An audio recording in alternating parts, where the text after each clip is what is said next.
Job chapter 15.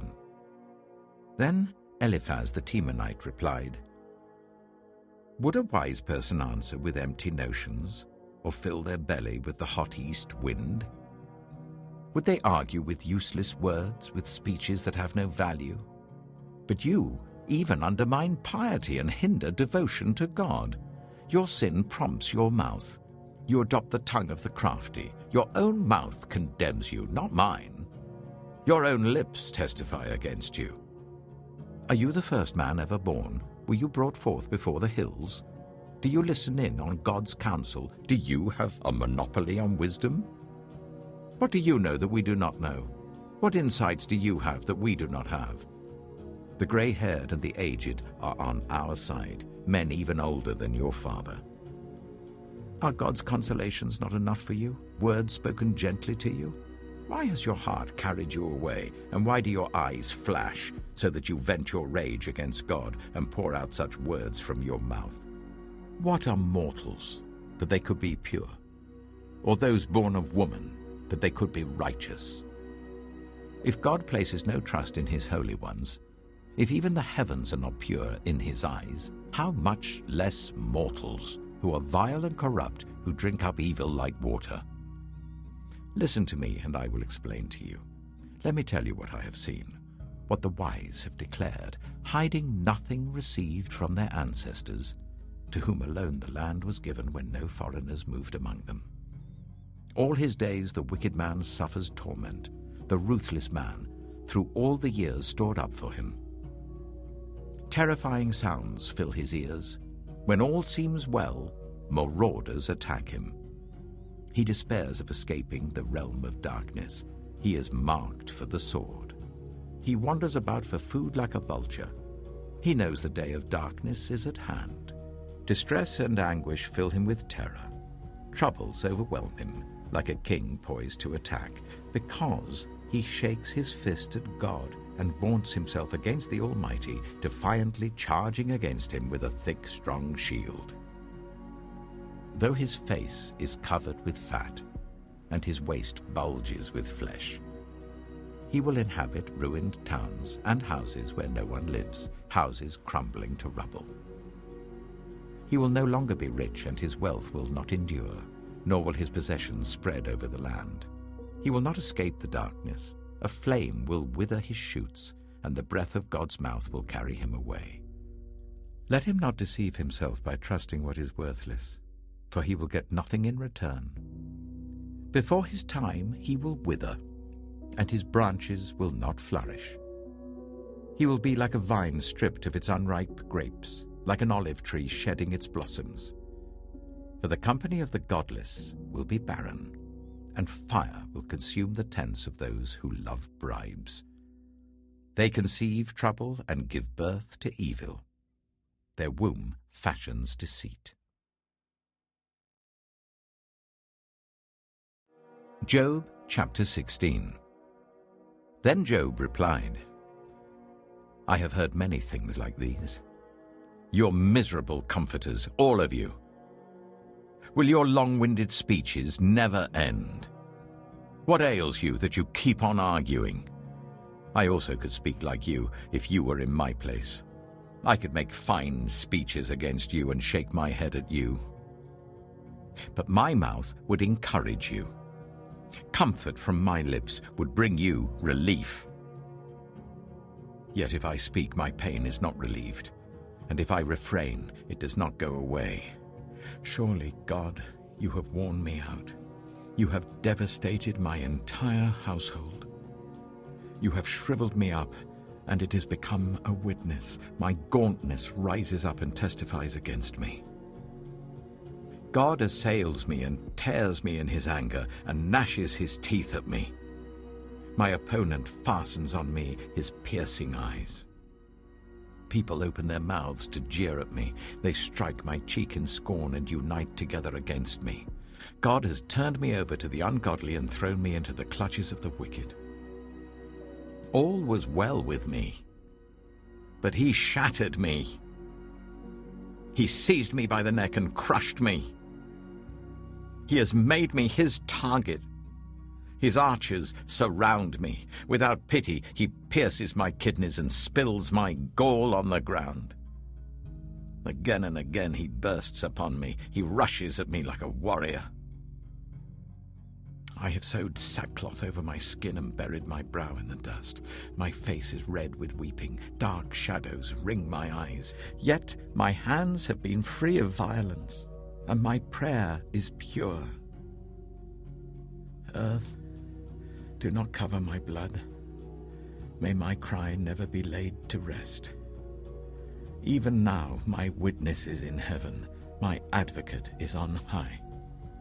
My intercessor is my friend, as my eyes pour out tears to God. On behalf of a man, he pleads with God as one pleads for a friend. Only a few years will pass before I take the path of no return.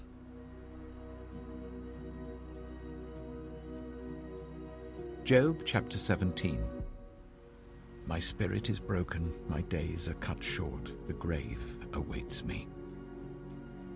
Surely mockers surround me. My eyes must dwell on their hostility. Give me, O God, the pledge you demand. Who else will put up security for me? You have closed their minds to understanding, therefore you will not let them triumph. If anyone denounces their friends for reward, the eyes of their children will fail. God has made me a byword to everyone, a man in whose face people spit. My eyes have grown dim with grief. My whole frame is but a shadow. The upright are appalled at this. The innocent are aroused against the ungodly. Nevertheless, the righteous will hold to their ways, and those with clean hands will grow stronger. But come on, all of you. Try again. I will not find a wise man among you. My days have passed, my plans are shattered. Yet the desires of my heart turn night into day. In the face of the darkness, light is near. If the only home I hope for is the grave, if I spread out my bed in the realm of darkness, if I say to corruption, you are my father, and to the worm, my mother, or my sister, where then is my hope? Who can see any hope for me? Will it go down to the gates of death? Will we descend together into the dust?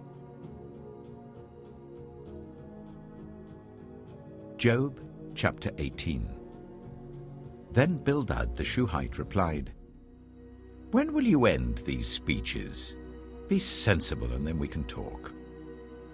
Why are we regarded as cattle and considered stupid in your sight?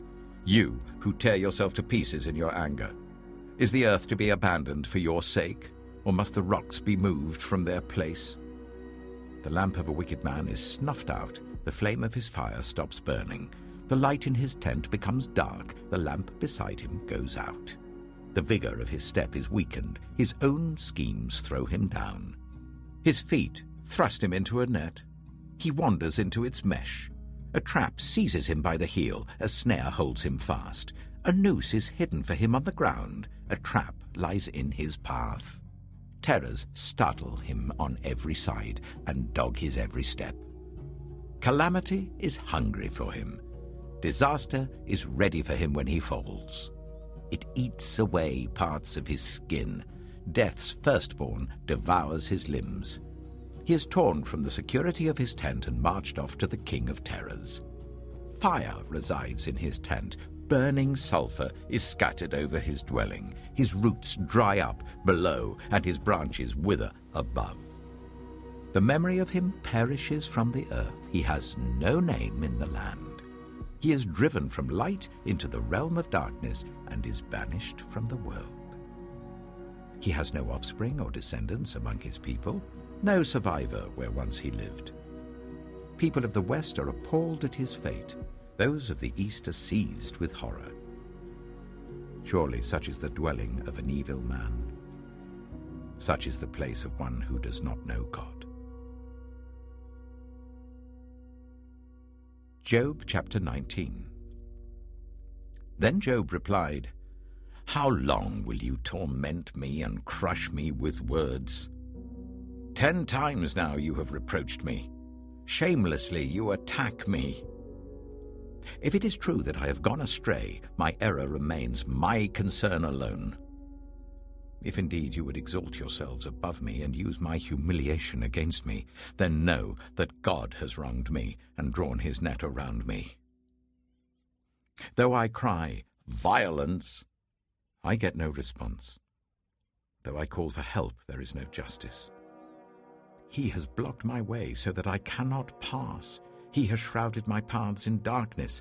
He has stripped me of my honor and removed the crown from my head.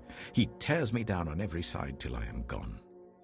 He uproots my hope like a tree. His anger burns against me. He counts me among his enemies. His troops advance in force. They build a siege ramp against me and encamp around my tent.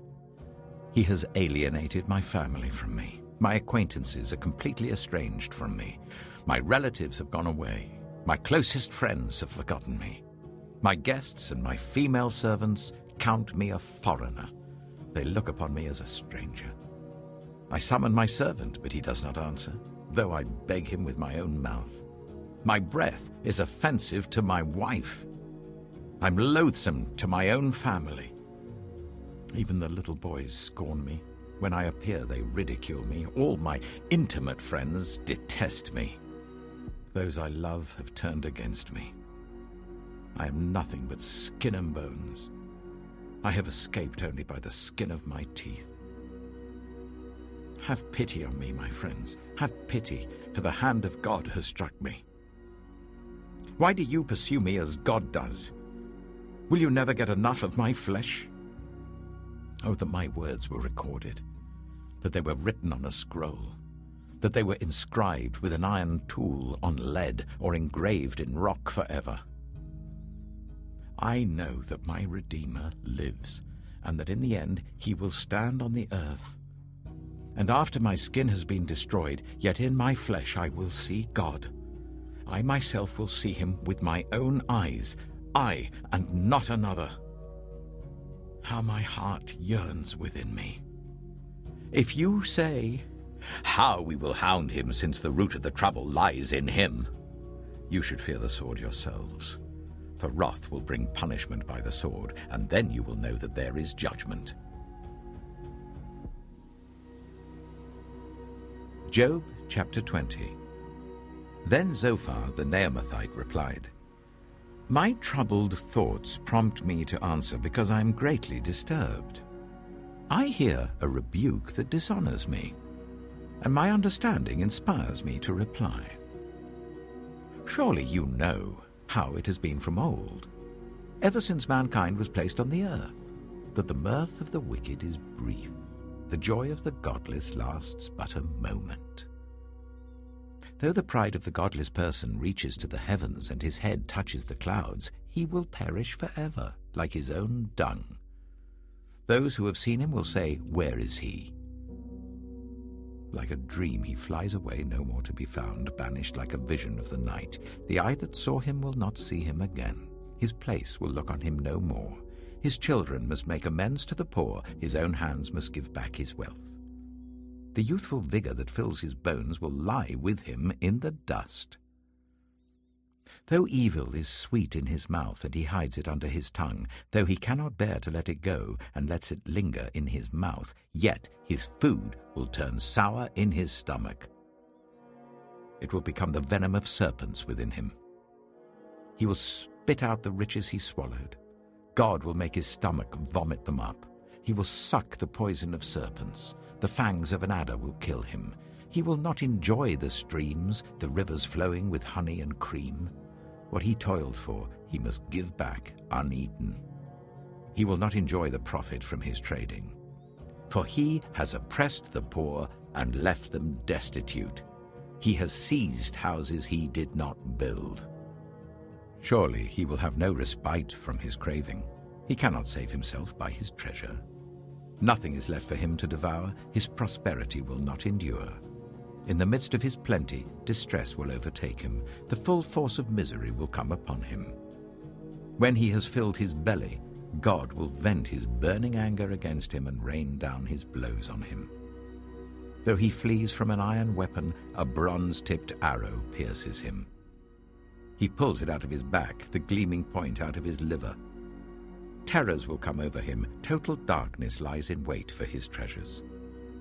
A fire unfanned will consume him and devour what is left in his tent. The heavens will expose his guilt. The earth will rise up against him. A flood will carry off his house, rushing waters on the day of God's wrath. Such is the fate God allots the wicked, the heritage appointed for them by God.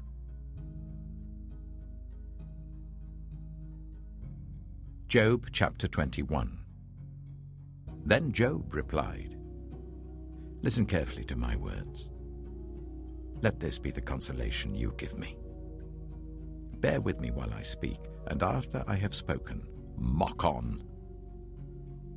Is my complaint directed to a human being? Why should I not be impatient? Look at me and be appalled. Clap your hand over your mouth. When I think about this, I'm terrified. Trembling seizes my body. Why do the wicked live on, growing old and increasing in power? They see their children established around them, their offspring before their eyes. Their homes are safe and free from fear. The rod of God is not on them. Their bulls never fail to breed. Their cows calve and do not miscarry.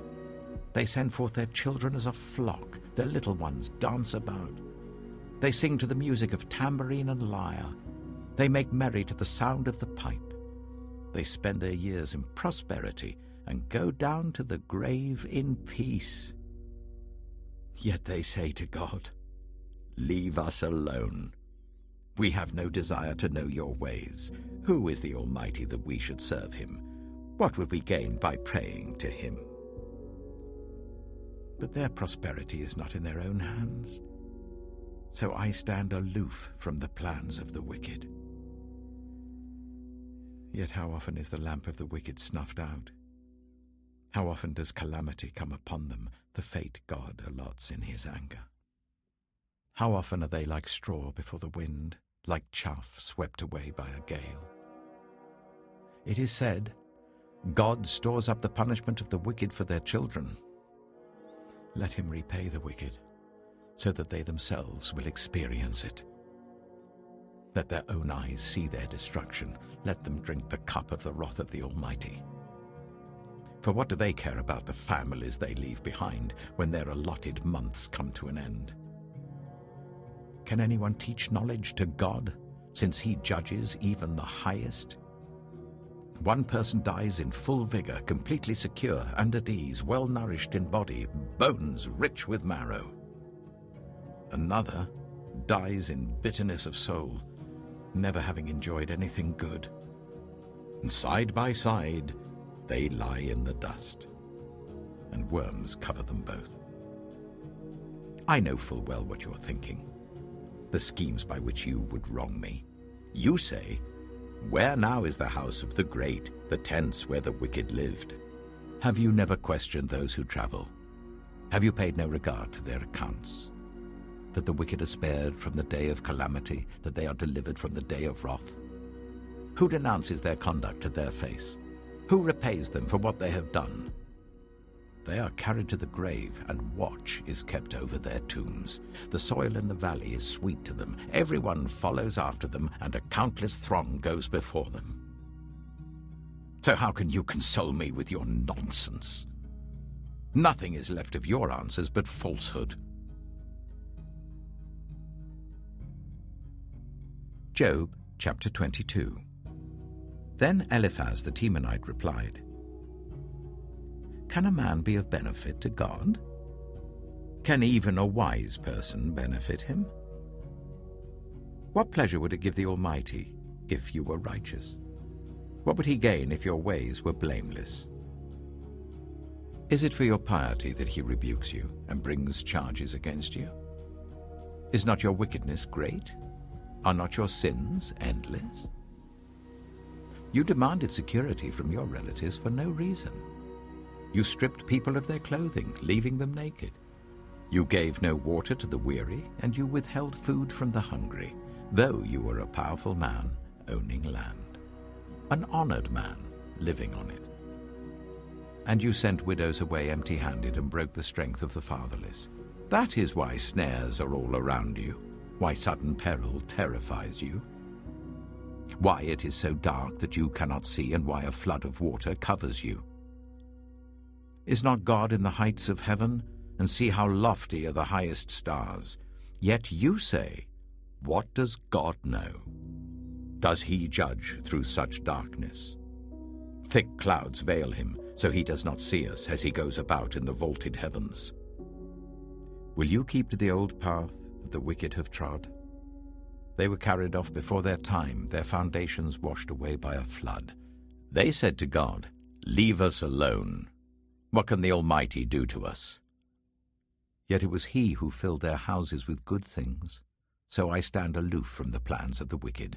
The righteous see their ruin and rejoice. The innocent mock them, saying, surely our foes are destroyed, and fire devours their wealth.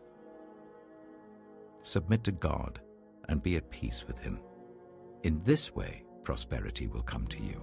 Accept instruction from his mouth and lay up his words in your heart. If you return to the Almighty, you will be restored. If you remove wickedness far from your tent and assign your nuggets to the dust, your gold of Ophir to the rocks in the ravines, then the Almighty will be your gold, the choicest silver for you. Surely then you will find delight in the Almighty and will lift up your face to God. You will pray to him and he will hear you, and you will fulfill your vows. What you decide on will be done, and light will shine on your ways. When people are brought low and you say, lift them up, then he will save the downcast. He will deliver even one who is not innocent, who will be delivered through the cleanness of your hands. Job chapter 23. Then Job replied, even today my complaint is bitter. His hand is heavy in spite of my groaning. If only I knew where to find him, if only I could go to his dwelling, I would state my case before him and fill my mouth with arguments. I would find out what he would answer me and consider what he would say to me. Would he vigorously oppose me with great power? No. He would not press charges against me. There the upright can establish their innocence before him, and there I would be delivered forever from my judge. But if I go to the east, he is not there. If I go to the west, I do not find him. When he is at work in the north, I do not see him. When he turns to the south, I catch no glimpse of him. But he knows the way that I take. When he has tested me, I shall come forth as gold. My feet have closely followed his steps. I have kept to his way without turning aside. I have not departed from the commands of his lips. I have treasured the words of his mouth more than my daily bread. But he stands alone, and who can oppose him? He does whatever he pleases. He carries out his decree against me, and many such plans he still has in store. That is why I am terrified before him. When I think of all this, I fear him. God has made my heart faint. The Almighty has terrified me. Yet I am not silenced by the darkness, by the thick darkness that covers my face. Job chapter 24. Why does the Almighty not set times for judgment? Why must those who know him look in vain for such days? There are those who move boundary stones. They pasture flocks they have stolen. They drive away the orphan's donkey and take the widow's ox in pledge. They thrust the needy from the path and force all the poor of the land into hiding. Like wild donkeys in the desert, the poor go about their labor of foraging food. The wasteland provides food for their children. They gather fodder in the fields and glean in the vineyards of the wicked. Lacking clothes, they spend the night naked. They have nothing to cover themselves in the cold. They are drenched by mountain rains and hug the rocks for lack of shelter. The fatherless child is snatched from the breast. The infant of the poor is seized for a debt. Lacking clothes, they go about naked. They carry the sheaves, but still go hungry. They crush olives among the terraces. They tread the wine presses, yet suffer thirst. The groans of the dying rise from the city, and the souls of the wounded cry out for help. But God charges no one with wrongdoing. There are those who rebel against the light, who do not know its ways or stay in its paths. When daylight is gone, the murderer rises up, kills the poor and needy, and in the night steals forth like a thief. The eye of the adulterer watches for dusk. He thinks, "No eye will see me," and he keeps his face concealed. In the dark, thieves break into houses, but by day they shut themselves in. They want nothing to do with the light. For all of them, midnight is their morning. They make friends with the terrors of darkness. Yet they are foam on the surface of the water. Their portion of the land is cursed, so that no one goes to the vineyards. As heat and drought snatch away the melted snow, so the grave snatches away those who have sinned. The womb forgets them, the worm feasts on them. The wicked are no longer remembered, but are broken like a tree. They prey on the barren and childless woman, and to the widow they show no kindness. But God drags away the mighty by his power.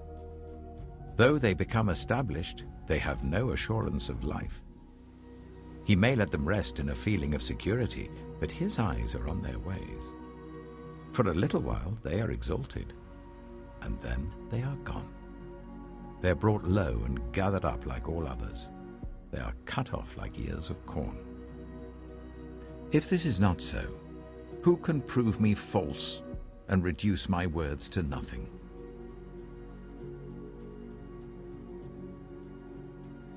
Job chapter 25. Then Bildad the Shuhite replied, "Dominion and awe belong to God. He establishes order in the heights of heaven. Can his forces be numbered?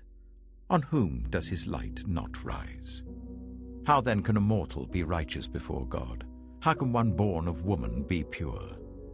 If even the moon is not bright and the stars are not pure in his eyes, how much less a mortal, who is but a maggot, a human being, who is only a worm?"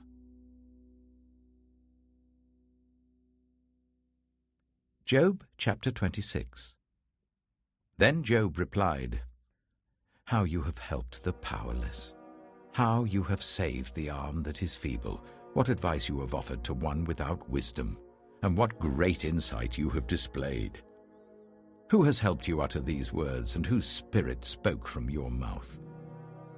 The dead are in deep anguish, those beneath the waters and all that live in them. The realm of the dead is naked before God. Destruction lies uncovered. He spreads out the northern skies over empty space. He suspends the earth over nothing. He wraps up the waters in his clouds, yet the clouds do not burst under their weight. He covers the face of the full moon, spreading his clouds over it. He marks out the horizon on the face of the waters for a boundary between light and darkness. The pillars of the heavens quake aghast at his rebuke. By his power he churned up the sea. By his wisdom he cut Rahab to pieces. By his breath the skies became fair. His hand pierced the gliding serpent. And these are but the outer fringe of his works. How faint the whisper we hear of him. Who then can understand the thunder of his power? Job chapter 27. And Job continued his discourse. As surely as God lives, who has denied me justice, the Almighty who has made my life bitter. As long as I have life within me, the breath of God in my nostrils, my lips will not say anything wicked, and my tongue will not utter lies. I will never admit you are in the right. Till I die, I will not deny my integrity. I will maintain my innocence and never let go of it. My conscience will not reproach me as long as I live. May my enemy be like the wicked, my adversary like the unjust. For what hope have the godless when they are cut off, when God takes away their life? Does God listen to their cry when distress comes upon them? Will they find delight in the Almighty? Will they call on God at all times? I will teach you about the power of God. The ways of the Almighty I will not conceal. You have all seen this yourselves. Why then this meaningless talk? Here is the fate God allots to the wicked, the heritage a ruthless man receives from the Almighty. However many his children, their fate is the sword. His offspring will never have enough to eat. The plague will bury those who survive him, and their widows will not weep for them. Though he heaps up silver like dust, and clothes like piles of clay, what he lays up the righteous will wear, and the innocent will divide his silver. The house he builds is like a moth's cocoon, like a hut made by a watchman. He lies down wealthy, but will do so no more. When he opens his eyes, all is gone. Terrors overtake him like a flood. A tempest snatches him away in the night. The east wind carries him off, and he is gone. It sweeps him out of his place. It hurls itself against him without mercy as he flees headlong from its power. It claps its hands in derision and hisses him out of his place. Job chapter 28. There is a mine for silver, and a place where gold is refined. Iron is taken from the earth, and copper is smelted from ore. Mortals put an end to the darkness. They search out the farthest recesses for ore in the blackest darkness. Far from human dwellings they cut a shaft in places untouched by human feet. Far from other people they dangle and sway. The earth from which food comes is transformed below as by fire. Lapis lazuli comes from its rocks, and its dust contains nuggets of gold. No bird of prey knows that hidden path. No falcon's eye has seen it. Proud beasts do not set foot on it, and no lion prowls there. People assault the flinty rock with their hands and lay bare the roots of the mountains. They tunnel through the rock. Their eyes see all its treasures. They search the sources of the rivers and bring hidden things to light. But where can wisdom be found? Where does understanding dwell? No mortal comprehends its worth. It cannot be found in the land of the living. The deep says, "It is not in me." The sea says, "It is not with me." It cannot be bought with the finest gold, nor can its price be weighed out in silver. It cannot be bought with the gold of Ophir, with precious onyx or lapis lazuli. Neither gold nor crystal can compare with it, nor can it be had for jewels of gold. Coral and jasper are not worthy of mention. The price of wisdom is beyond rubies. The topaz of Cush cannot compare with it. It cannot be bought with pure gold. Where then does wisdom come from? Where does understanding dwell? It is hidden from the eyes of every living thing, concealed even from the birds in the sky. Destruction and death say, "Only a rumor of it has reached our ears." God understands the way to it, and he alone knows where it dwells. For he views the ends of the earth and sees everything under the heavens. When he established the force of the wind and measured out the waters, when he made a decree for the rain and a path for the thunderstorm, then he looked at wisdom and appraised it. He confirmed it and tested it. And he said to the human race, "The fear of the Lord, that is wisdom, and to shun evil is understanding."